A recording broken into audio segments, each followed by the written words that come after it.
there's a few things I'm going to talk about during this lecture.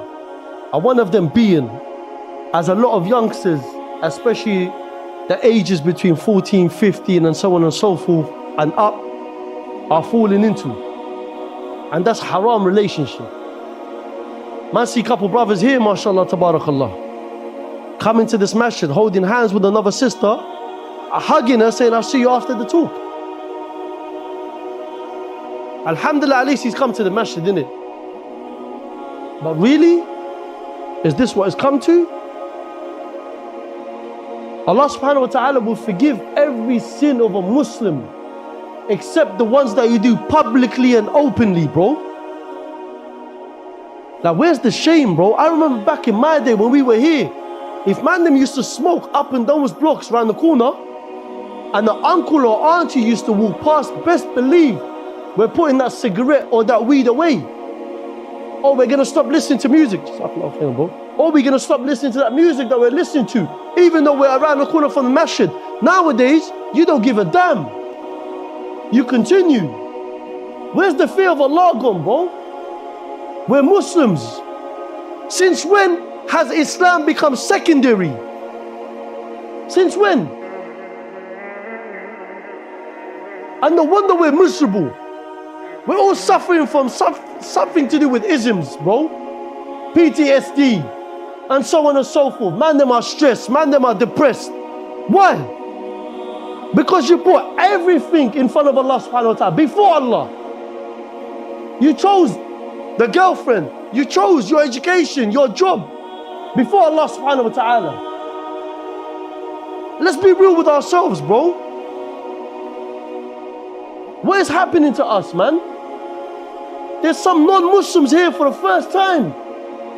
Is this how Muslims act? We're brothers. MashaAllah, brother couldn't hack it, started laughing. But really and truly, I'm going to tell you this now, innit? If you're sitting in front of or next to the brother that's sitting next to you, and that brother is the joke man of your circle, or that brother is the one that doesn't, remind you of Allah subhanahu wa ta'ala, and he drags you away from obeying Allah subhanahu wa ta'ala and obeying your parents, bro, start questioning your relationship with that guy, bro. That guy don't want good for you. That guy don't want Jannah for you, bro. That guy's trying to distract you from the deen of Allah subhanahu wa ta'ala and whatever comes with it. That's Allah, the Quran, the Sunnah, and the companions of Rasulullah sallallahu alayhi wa sallam.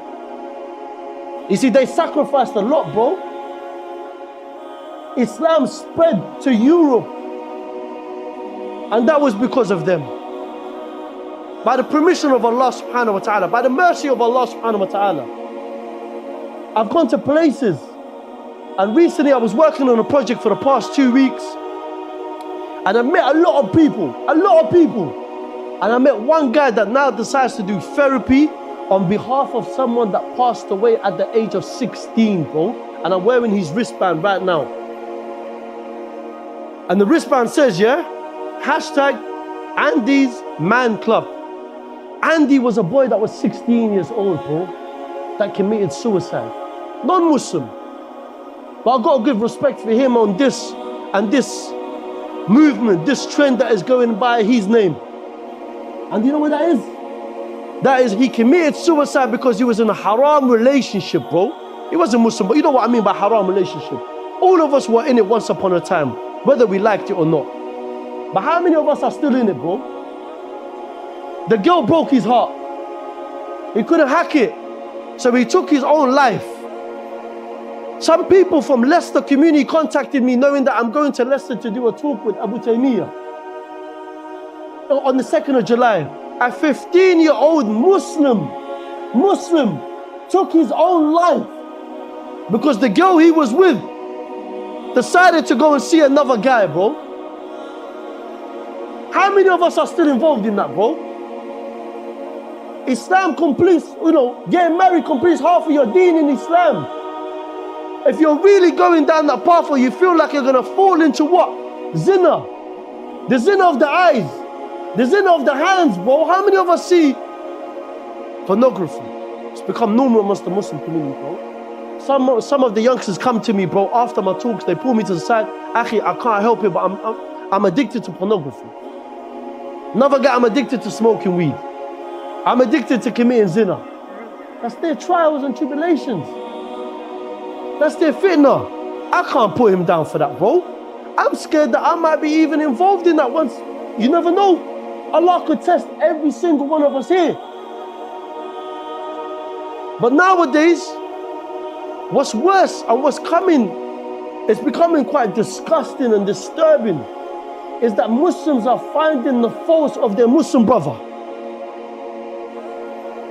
And you have the audacity to think that Allah gave you the green light, where Allah's not going to expose you and expose this nasty and the filth that you come up to, that you get up to behind closed doors, or what you do on the phone, or when your parents are calling you to pray your Salah. What are you doing, bro? Akhi, I was once upon a time there. We pretend that we pray our prayers. Mom, Dad, Ayman, make sure you're praying. Salatul Maghrib has come. No worries, Mom. I'm being distracted. Shaitan's distracting me. The moment I hear footsteps coming up the stairs, what do? Straight away I get into sajda. Pretend that I've been praying already. Who am I fooling, bro? My parents? Or am I fooling Allah subhanahu wa ta'ala? Let me tell you this, my dear respected brothers and sisters, yeah? Islam is going to move forward with or without you. You don't like the rules that Allah subhanahu wa ta'ala has put in place? You don't like what the Prophet Muhammad sallallahu alayhi wa sallam done for you? You don't like what the companions had to sacrifice for you? You don't want to follow them? Bro, leave Islam, bro. Islam is not a trend. The sisters are doing the opposite. They're wearing baggy clothes, but it's baggy jeans, baggy jumper, baggy tee. Where's your hijab gone? They think their hijab is just a headscarf. No, bro. Your hijab is everything, bro. Your character, your etiquette, how you speak. That's your hijab. On top of that, your abaya. And I don't know where it's come to, bro. Oh, you know what? The brother's getting too much now. He's getting onto us. I couldn't give a damn. Sisters nowadays, they're wearing abaya. Allahumma barik. But they got this belt across their waist. Why are you trying to show your figure, man? A woman that shows her figure would not come 500 years close to Jannah, bro, because she's showing her figure. How about that?